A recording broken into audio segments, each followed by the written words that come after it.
Bonjour à tous, aujourd'hui j'ai le plaisir d'accueillir Alexandre Elwani, bonjour. Bonjour. Parfumeur et expert dans l'anthropologie des parfums sacrés, merci beaucoup d'être avec nous aujourd'hui. Alexandre Elwani, vous êtes en train de préparer le parfum de la Bible, racontez-nous. Exactement. Alors, j'ai été invité à Jérusalem par l'École biblique et archéologique française en février pour réfléchir à créer le parfum de la Bible, qui finalement deviendra le parfum du Cantique des Cantiques. Voilà. C'est un projet donc en partenariat avec l'École biblique et archéologique de Jérusalem. Quelle a été un peu la genèse de ce projet? Comment sont-ils appelés, comment sont-ils venus à vous appeler? Alors, en fait, on avait commencé un projet qui s'appelle les Jardins Promis. Donc c'est Laurent de Robert, qui est un philosophe et mathématicien, qui a lancé ce projet de recréer des jardins de livres mythiques et fondateurs de la littérature, ou en tout cas de personnages fondateurs de l'histoire et de l'humanité. Et donc on a commencé par créer ce jardin de l'Odyssée. Et Laurent de Robert est venu me voir via Olivia Bransbourg, euh, qui dirige un label olfactif qui s'appelle Iconofly, pour créer le parfum de l'Odyssée. Et c'est dans ce cadre-là que l'École biblique archéologique française est venue me voir, en tout cas nous voir, pour créer le jardin de la Bible, qui finalement sera le jardin du Cantique des Cantiques et le parfum qui est lié. Quand ils vous ont fait cette demande, quelle a été votre première réaction? Moi j'étais très content, hein. Moi, j'étais moi, j'aime tout ce qui est un peu barré et là, je me suis dit: «C'est magnifique» puisqu'en fait, la Bible, ça regorge de parfums, et puis ça me donnait une occasion d'aller à Jérusalem et j'ai toujours voulu, rencontrer les Bafs, puisque, c'est quand même les leaders en exégèse, donc j'étais très, très content, en fait, d'avoir cette occasion d'aller à Jérusalem, pour Jérusalem et puis pour les rencontrer, et donc j'étais vraiment, Et la Bible, c'était un texte qui ne vous était pas inconnu? Ou heu, c'est non. l'occasion de vous y plonger? Exactement. Non seulement c'était l'occasion de m'y replonger avec les bonnes personnes, puisque en effet, c'était pas inconnu et c'est intéressant puisque dès le début, on a compris qu'on allait partir sur le jardin du Cantique des Cantiques puisque, Alors pourquoi ce choix?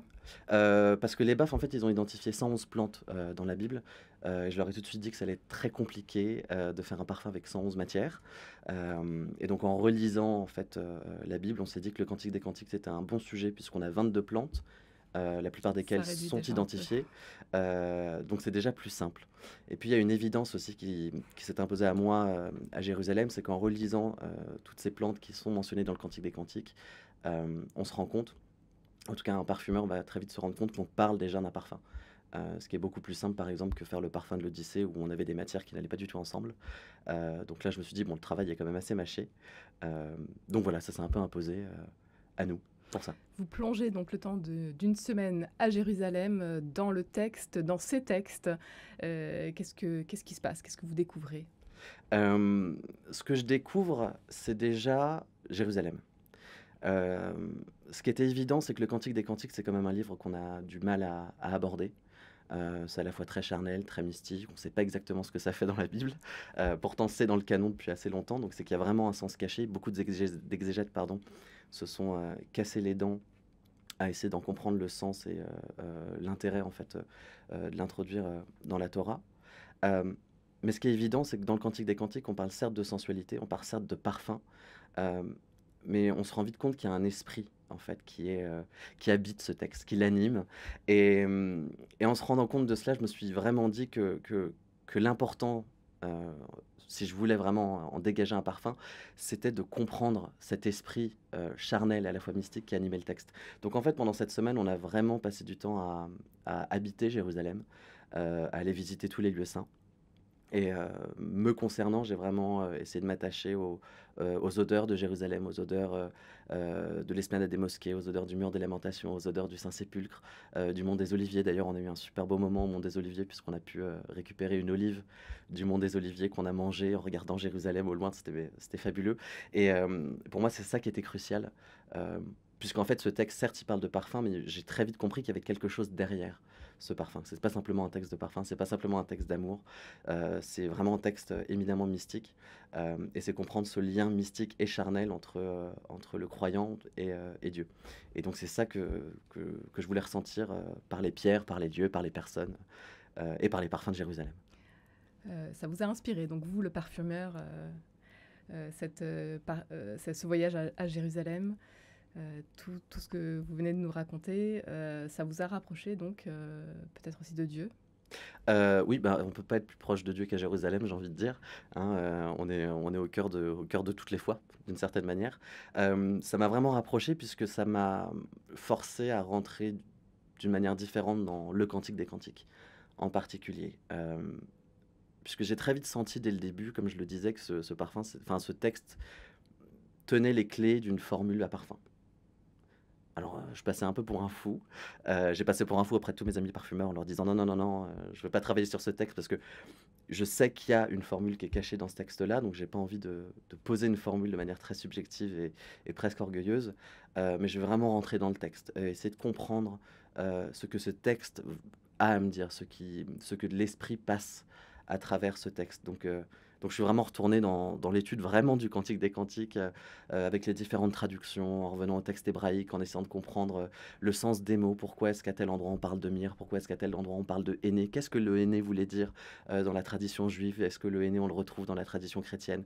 Et de vraiment m'enduquer le texte. C'est un truc, enfin c'est une notion qui est assez importante, je pense, dans la vie, à la fois d'un chrétien ou d'un juif ou même d'un musulman, de vraiment mâcher cette parole, se l'approprier, se la faire sienne, surtout quand on parle d'un verbe qui s'est fait chair. Bah là, c'était vraiment une sorte de travail mystique de l'incarnation. J'ai essayé de faire s'incarner ce texte en moi pour pouvoir derrière en révéler le parfum d'une certaine manière. Donc ouais, ça m'a vraiment rapproché de ma foi. Et une formule donc? Quelle serait cette formule? Alors la formule, elle est pas complètement finalisée et ce qui est assez intéressant justement dans cet exercice, c'est que bon, à un certain moment, je me suis dit qu'il fallait que je me mette à travailler sur cette formule, que je pouvais pas juste passer, du temps à lire la Bible et à me demander et à attendre que ça me tombe comme ça, dans l'esprit. Donc je me suis posé au laboratoire, puis j'ai commencé à travailler la formule de manière assez technique et traditionnelle, puis je me suis très À vite partir des 22 plantes à aussi partir des déjà 22 plantes, identifiées? les 22 plantes qui sont identifiées et puis Lesquelles? alors, on a de la Ouais. myrrhe, on a donc de la myrrhe, de la grenade, du henné, on a des fleurs des champs, on a du lys, on a, de la pomme, on a de la figue, de la mandragore, ça c'est très intéressant. En parfumerie, on a de la mandragore, on a de l'encens, du cèdre. Heu, donc la formule en fait apparaît très claire. On a des notes de tête, des notes de cœur, des notes de fond qui se distinguent facilement et ce qui est assez humiliant d'une certaine manière, humbling, c'est que je me posais au laboratoire pour travailler, on va dire, des accords assez simples, des accords résineux. Puis je voyais en fait qu'il y a quelque chose qui allait pas. Il me manquait quelque chose, une clé d'interprétation pour travailler cette formule. Donc voilà, donc je suis en train de la travailler. Puis j'ai découvert la thèse d'un rabbin, Monsieur Waknin, justement, qui corrobore mes idées assez farfelues et qui donc défend l'idée que le Cantique des Cantiques, c'est une formule cachée. Donc j'ai hâte de le rencontrer pour avoir ses clés d'interprétation et puis je pense que tout se mettra très vite en place. Voilà. Le parfum de la Bible, c'est donc possible, plus précisément celui du chant des chants, le cantique des cantiques. Alexandre Elouani, vous êtes en train de travailler à ce parfum. Ce parfum, finalement, quel est l'objectif final pour vous, parfumeur et expert, historien du parfum? Pour moi, l'objectif final, en fait, de tous les jardins promis, c'est de revenir à cette force première du parfum, à mon sens, qui est le voyage dans le temps. Ce qui est magnifique avec l'olfaction, c'est que c'est le sens qui a le moins évolué. Le nez, c'est l'organe qui est le plus primitif qu'on ait. Et donc, en fermant les yeux, si on sent un parfum qui est informé, euh, on traverse le temps. Et mon but, c'est vraiment de revenir à l'expérience sensorielle, ou en tout cas olfactive, qu'ont pu vivre Ulysse avec le parfum de l'Odyssée, qui s'appelle Personne, qu'aurait pu vivre le roi Salomon avec ce parfum du Cantique des Cantiques, qu'aurait pu vivre Alexandre Grothendieck avec le parfum de la connaissance qu'on compte faire, le parfum du jardin suspendu de Babylone, etc. Donc l'idée, c'est vraiment euh, euh, voilà, de voyager le temps de manière sensorielle, de faire cette expérience-là, de nous reconnecter avec ce qu'ont vécu nos ancêtres, et peut-être de débloquer une part aussi d'interprétation de ces textes à côté de laquelle on est passé, puisqu'on est complètement passé à côté de l'olfaction. Un nouveau moyen donc de rendre ce texte accessible au plus grand nombre à travers ce parfum. Le parfum a toujours eu une place importante dans votre vie? Oui, pas tant que ça en fait, c'est assez récent. C'est-à-dire que moi, le parfum, j'ai découvert ça quand j'ai vécu à Dubaï, donc il y a à peu près 15 ans. Et donc j'ai découvert toutes les résines en fait qui servent à fabriquer des encens. Donc le Liban, le labdanum, le benjoin, etc. Et c'est comme ça que je suis rentré dans le parfum en fabriquant de l'encens que je revendais à des églises, puis en fabriquant des parfums pour des évêques. Enfin, ça n'a jamais été quelque chose dont je me suis dit que j'en ferais carrière. Des Euh, évêques plutôt orientaux? Exactement, Ouais. puisque la place du parfum en fait est plus prévalente en fait en Orient, dans les rites orientaux que les rites latins, même si je fais du lobbying pour que nos amis latins utilisent des encens de bonne qualité. Ils peuvent me contacter s'ils en veulent d'ailleurs. Ouais. Mais voilà, donc c'est assez récent. Et finalement, je crois que ça a toujours été là. C'est encore une fois, je pense que le parfum permet de traverser le temps. Nous, ce que je fais, en tout cas ce que je fais en tant qu'historien et parfumeur, c'est de revenir dans le passé, mais je pense que ça peut aussi nous connecter d'une certaine manière avec notre futur, en fait, notre futur qui existe déjà, on va dire, dans les yeux éternels de Dieu. Un voyage dans le temps avec vous et votre parfum, Alexandre Elwani. Alwan, ça veut dire la douceur. Vous Exactement. qui êtes Halwa, d'origine syrienne. c'est le sucre, c'est la pâtisserie, c'est la douceur. Donc c'est ça, ouais, ouais. Et on a hâte de découvrir votre parfum. Vous allez lancer une opération de crowdfunding euh, d'ici la fin de l'année pour soutenir votre projet. Exactement, c'est un peu l'idée, puisque là on parle d'un projet qui est artistique, donc qui pour le moment vit sur nos propres deniers, on est très content de le faire. Mais donc là on a le jardin du Cantique des Cantiques, l'idée c'est d'avoir d'autres jardins promis, et donc c'est un projet qui, à mon sens, ne peut vivre qu'avec le soutien en fait, du plus grand nombre de personnes possible. Donc on va lancer cette opération, je pense, d'ici décembre, pour associer aussi le plus de personnes en fait à ce projet qui est finalement un projet d'humanité. C'est pas un projet d'Alexandre Elwani dans son laboratoire. Ça concerne toutes les personnes qui ont lu la Bible, toutes les personnes qui ont lu l'Odyssée, qui voudraient en tout cas nous soutenir pour rendre ces jardins promis possibles. Voilà. Et pour en savoir plus, pour vous soutenir, on vous suivra donc sur Instagram notamment.